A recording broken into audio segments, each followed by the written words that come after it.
Welcome, Defcon, to Offensive Forensics, CSI for Bad Guys.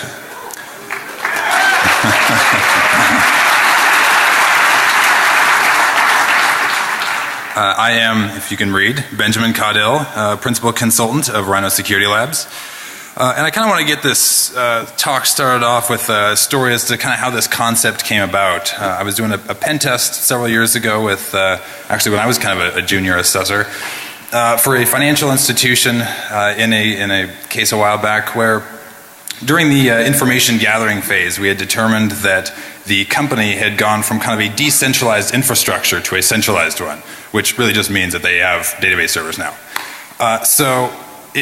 During this phase we had enumerated a lot of information about the company, found out that a lot of their data assessors or data analysts had local copies of the entire PII database on their local system, which what can go wrong, right? So naturally this was kind of the target for social engineering and spear phishing and all these sort of things, and managed to get access to several of these systems. And we really only needed one of these PII databases to be golden. That was the whole objective here. Went after one system after another, hours and hours of searching, days and weeks even, and couldn't find anything. Not a single SOCH number on any of these systems. So we kind of wrapped things up, had the kind of post-talk discussion with the manager there, where it came out that he had previously sent an email out to the department saying, hey, if you have any of these databases still laying around, make sure you, 1, delete them, and 2, empty the recycle bin. Yeah, nice. So kind of just having finished up the pen test and so forth, between my partner and I, we kind of became this guy as we realized that if we would have just looked at the MFT, grabbed a disk image of the system, and really kind of done almost a forensic analysis of these systems that we would have compromised, we would have had millions of social security numbers on any one of these given systems. So close. So this kind of concept really led to the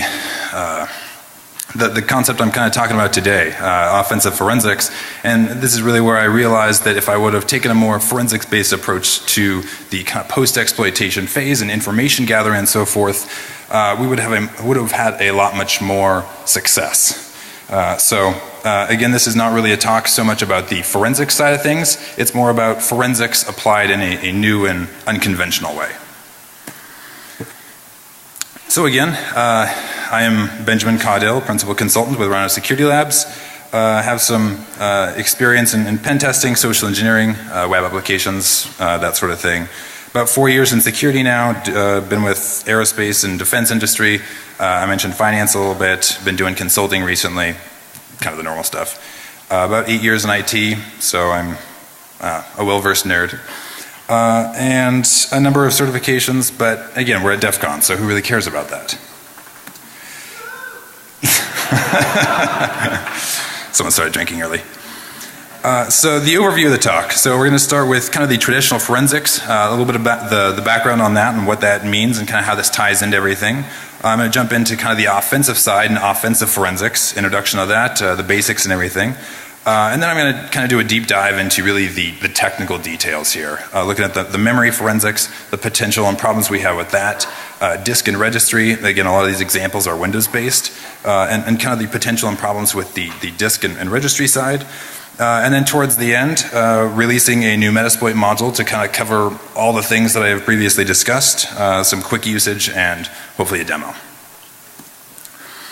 So, the traditional kind of digital forensics is essentially the recovery and investigation of material found in digital devices. Pretty simple concept, but this is a really useful idea for us as pen testers as we are essentially trying to get digital information from these systems. This kind of is applicable or useful to us not only in explicitly useful information or explicitly sensitive information, social security numbers, passwords, things like that, but also implicitly sensitive. Things like a calendar, a contact list of the entire company. These are things that we can utilize towards social engineering, towards password cracking, a lot of other attack avenues that wouldn't be necessarily on a technical front, but can still certainly be very useful. So again, kind of a lot of the traditional forensics tools and really concepts are essentially for investigations, whether that's civil, corporate, criminal, whatever the case may be. The objective for forensics essentially is to solve a crime, loosely speaking. So again, as a result of this, there's very few forensic tools that are very applicable to pen testers directly. So kind of on a more direct front then, offensive forensics is the use of forensics techniques for offensive purposes. And I kind of have the subtext here of again, improved social engineering, more efficient password cracking, being able to get a better dictionary list, for example, by, again, grabbing something like a contact list is very useful. And again, kind of going back to what I said earlier, this is really useful in a traditional post-exploitation situation where those kind of typical steps, post-exploitation steps, are really insufficient for getting to the next level, moving laterally or getting passwords or things like that. And frankly, pen testing has a time limit. You can't spend all day key logging a particular system, even if you do have access, and waiting for the user or the multiple users to go to a particular form, web page, whatever the case may be. It's much more easy, much more efficient to kind of do some of this forensic analysis and grab previous files, like browser files, for example, and grab those and use those as a basis for your next steps rather than the key logging route. So again, kind of comparing the offensive with the traditional forensics, the objective here is really to gain access to sensitive additional sensitive information, again, whether that's explicit or implicit. So again, the forensic comparison here, traditional forensics and offensive forensics have very different processes.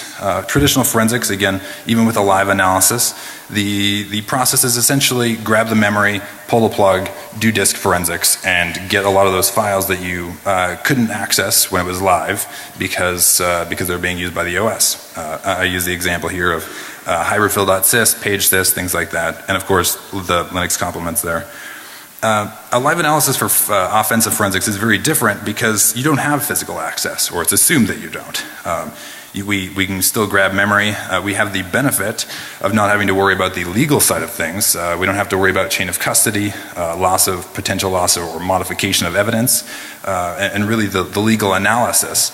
But we also have the disadvantage, again, of a lot of the permissions issues in Windows or whatever your OS is, prevent you from accessing a lot of those core OS files that we would want to access. So again, there's a little bit of a difference. Some of those files are less useful than they would be otherwise.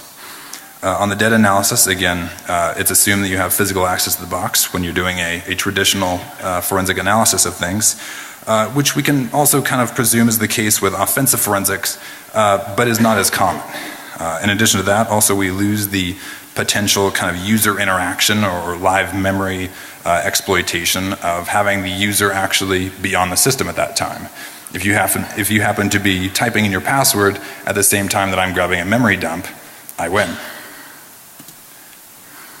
So kind of, again, for the offensive forensic side, when we're actually doing a pen test, more often than not this is going to be a remote attack or a remote or a live analysis scenario.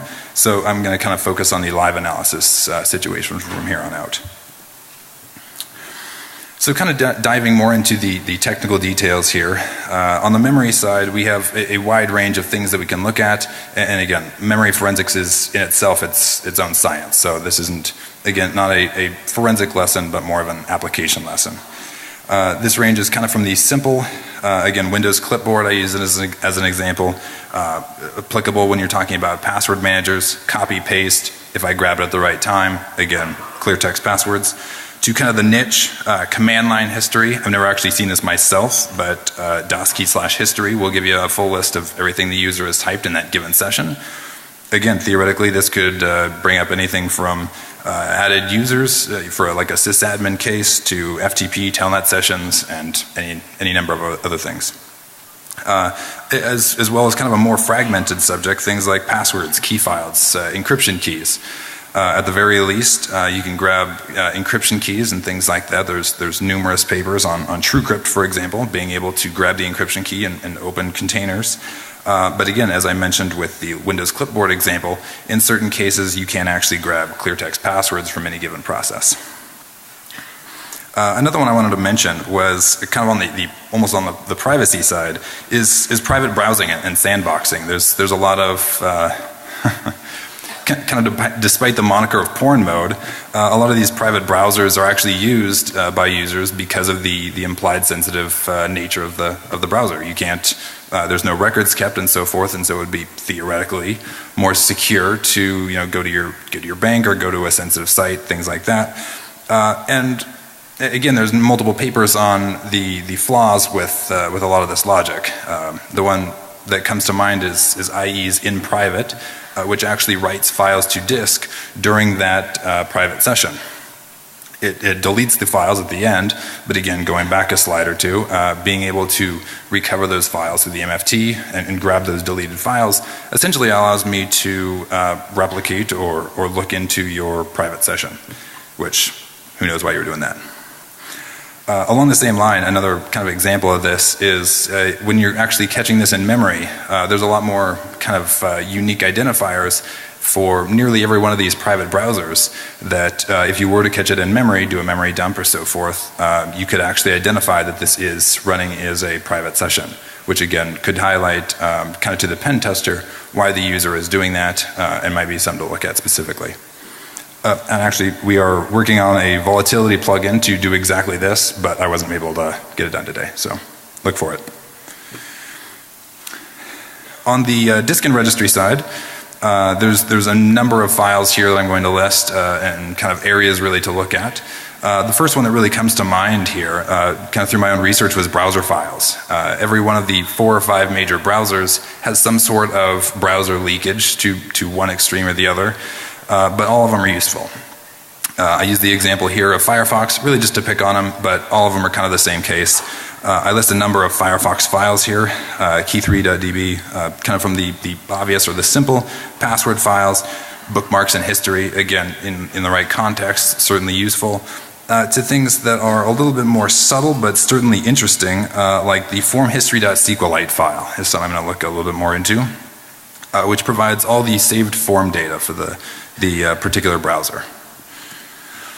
So kind of following that bunny hole, this particular example was from a pen test I did a while back of that same formhistory.sqlite where we got essentially full credit card data of the particular victim. Pretty crazy stuff. But in this case, obviously didn't help with the actual pen test. Moving forward though, we actually did a little bit more analysis here and found that there was both a clear text account or a username essentially, as well as clear text recovery questions to actually reset that account. So kind of using some of those previous things I had mentioned, this particular database, the HR database actually, was being used, and this in conjunction with the saved password or the saved history, I was able to actually reset the password on this account and get access to the system. So some more examples here of kind of things to look at. The MRU list, most recently used, what has the user been looking at? Prefetch files, what has the user been running? I use the example of truecryptformat.exe, a file that is only accessed, or specifically the prefetch file, a file that's only created really when the user has actually created a TrueCrypt container on that system. So this is really the difference between finding TrueCrypt on the system and believing they may have a TrueCrypt container on there, and actually knowing for sure that there is a TrueCrypt container out there and where to actually find that. Another big one, kind of as I mentioned at the very beginning, was deleted files, slack space. Again, a huge subject in and of itself, but there's a couple really good Metasploit modules kind of specific to this subject. Won't dive too much into that. But backups and volume shadow copy service, another huge area you can get a lot of good information on. Kind of a quick horror story on this is I was doing another pen test where was able to get on the system of a sysadmin who regularly did the password resets for users, and found out very quickly that after every single one of these password resets, he would clear the entire log of his chat history, which is where he gave the passwords out to prevent exploitation or data leakage or whatever the case may be. But he never actually deleted the file, so I couldn't grab it through the MFT or deleted files or so forth. but he did have the volume shadow copy service running, and when I accessed that, I could see all the previous conversations from previous backups of this and actually access all those previous passwords he had given out. A couple more examples. Crash dumps. Again, theoretically, this is something that's useful. Typically, this is really only kernel memory that's being dumped on a Windows system anyway. This is also really useful though, as this can be changed. This is a setting in Windows. Again, it's something to look at if you find it. And the last one here is kind of a list of miscellaneous things. Calendars, address books, other smartphone backups. Again, you can get contacts, pictures, GPS data off of iTunes backups, things like that. Print spools, what has the user been printing, and a ton more. And again, this is all a lot of implicitly sensitive information you can use for spear phishing, watering holes, again, more efficient password cracking using tools like CUP, and so on and so forth. But really, we have the issue of, as we get more files to look for, more potential, we also have the problem of practicality. Looking through these, let's say 500 files, it's going to be very difficult and very time consuming to actually do this all by hand. Again, not all of these apply to every OS, every version of Windows, application version, and so forth. Again, this is kind of where an interpretive script was born out of this. Forensic scraper, which using OS identification grabs and downloads all this awesome stuff. Browser files, most recently used files, prefetch data, Windows crash dumps, print spools, and a ton more that I can't even list here. So kind of a very quick demo, because I'm running out of time here. It's a very simple Metasploit application, or Metasploit module here. It's pretty much a point and shoot.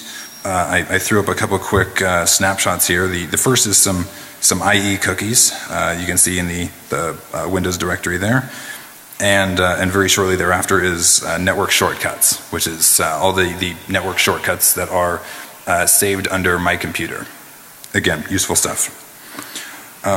This is another example where they had two browsers on one system, and you can actually see all the stuff in yellow is all the Chrome files that were grabbed, including cookies, history, login data, passwords, and things like that. And the Firefox is all the information that I had mentioned previously. Again, that form data, downloads, login data, and so on and so forth. So for QA, there is a QA room actually afterwards. You can find me there. I will be there for a little bit. On this actual forensic scraper module, we will be releasing this within the next couple days or so. So look for that either on the website, or we're sending that to Defcon. I don't know if they have a place for that. It'll be out there anyway. Contact, there's my email address, or you can find us on Twitter if you have something else. And that is all I got.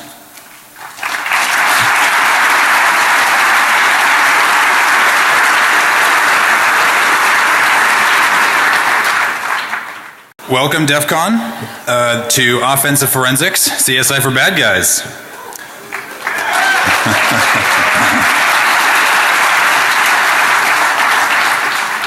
I am, if you can read, Benjamin Caudill, Principal Consultant of Rhino Security Labs.